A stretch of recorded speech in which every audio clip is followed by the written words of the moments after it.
andito na naman tayo sa pinakabagong video, mga ka-TH. May isang grupo ng treasure hunter na nakadetect ng metal sa kanilang hukay. Mapapansin ninyo na sobrang tigas ng lupa sa kanilang hukay, palatandaan ito ng tinatawag na hard surface, na madalas ay gawa ng tao at hindi natural na nabuo. Karaniwan, ang ganitong matigas na bahagi ng lupa ay indikasyon na may nakalibing na bagay sa ilalim, gaya ng metal, bato na ginamit bilang takip, o iba pang artifact. Ito rin ang tinutukoy nilang giveaway sa lupa, dahil naiiba ang itsura at tigas nito kumpara sa karaniwang lupa sa paligid. Sa kanilang paghuhukay, natagpuan na rin nila ang hinahanap nila. Talagang napakaswerte nila dahil mababaw lang ang pagkakalibing ng kayamanan.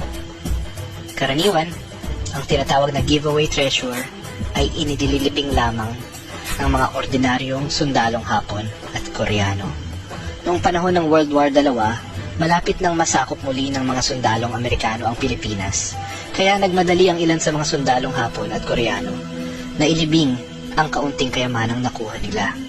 Dahil sa pagmamadali at takot na maabutan ng kalaban, mababaw lang nila ito na ilibing. Madalas ay ilang dipa o mas mababa pa.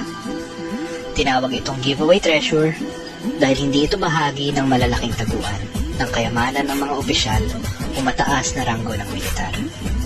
Sa halip, ito ay personal na nakolekta ng mga sundalo mula sa mga nasamsam nilang ari-arian. Ang layunin nila ay balikan ito kapag natapos ang giyera. Subalit karamihan ay hindi na nakabalik dahil marami sa kanila ang napatayo na dakip. Dahil dito, nanatili sa mababaw na lupa ang mga kayamanang ito hanggang matuklasan ng mga modernong treasure hunter. Ang kanilang nahukay na kayamanan ay sinasabing mula sa bansang Burma, ngayon ay Myanmar.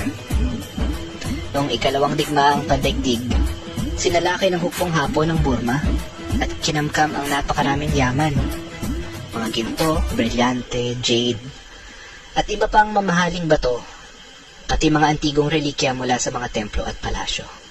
Upang mailayo sa kamay ng Allied Forces, isinakay ng mga Hapon ang mga kayamanang ito sa mga barko at tren patungo sa Thailand, saka dinala sa Malaya, Malaysia ngayon, Singapore, at sa huli ay ipinadala patungong Pilipinas.